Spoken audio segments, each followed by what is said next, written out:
For over 70 years, Pakistan's political journey has been defined by a deep-seated imbalance between civilian governments and the military. From the first military rule in 1958 to the coup in 1999, the story has often been the same, elected leaders being overshadowed by unelected power centers. But what if there's a realistic way to change this? What if political forces like PTI and Jamaat-e-Islami could move beyond just talk and implement a smart, lawful strategy to restore civilian authority without shaking the very foundations of the state? Let's explore a strategic framework that could make this happen. The first step is building a united front in parliament. Imagine PTI with its nationwide recognition, and G with its disciplined base joining hands, but not just them.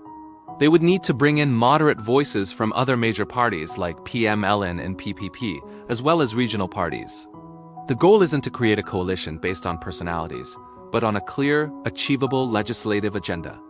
This means strengthening parliamentary committees that oversee defense and intelligence, reforming how key security officials are appointed, and demanding financial transparency from state-owned businesses.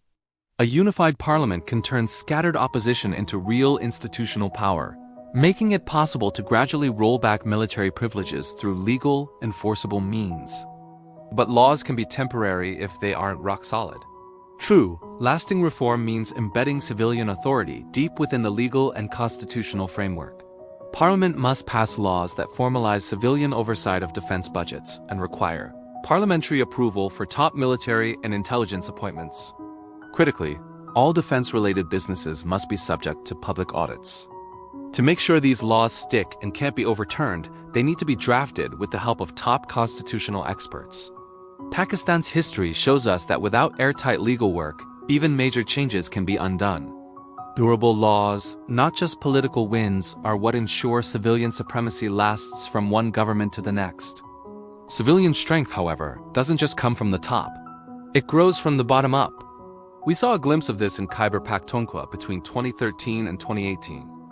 ICE administrative reforms, like the KP Police Act and the Health Insurance Program, proved that competent civilian governance can deliver stability far better than coercive control. Similarly, G's work at the municipal level in Karachi, focusing on essentials like sanitation and education, shows how ideological discipline can translate into real public service. By expanding these successes across all provinces, civilian governments can show the people that they deliver tangible benefits. When citizens see improvements in their health, education, and local policing, their loyalty shifts from powerful individuals to effective institutions, weakening the argument for military intervention. A key part of this strategy is financial transparency.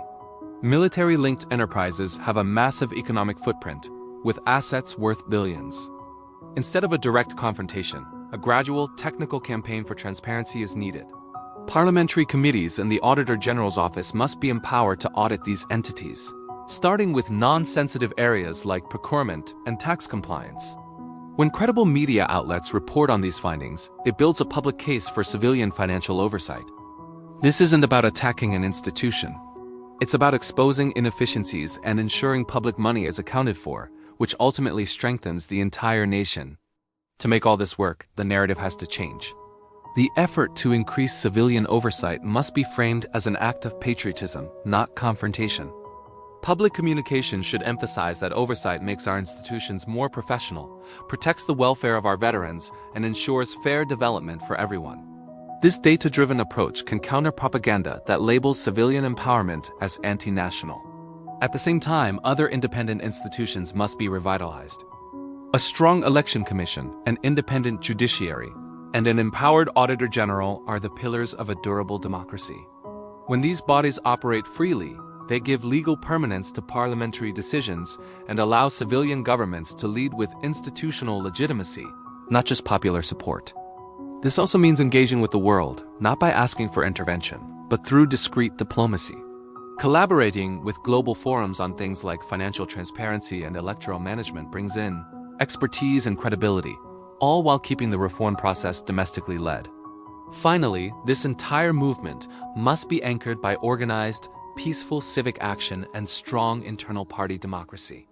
Instead of unstructured protests, civil society from student unions to bar councils should rally around specific lawful goals, like passing a transparency bill. and parties like PTI and G must become more institutionalized, with clear rules and leadership transitions. Resilient parties can withstand pressure and negotiate from a position of strength. Reducing military influence is not about rebellion. It's a constitutional necessity for Pakistan's progress.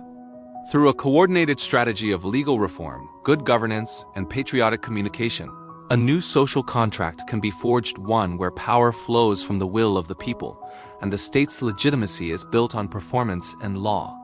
Thank you for watching. If you found this analysis insightful, please like this video, subscribe to our channel, and share your thoughts in the comments below.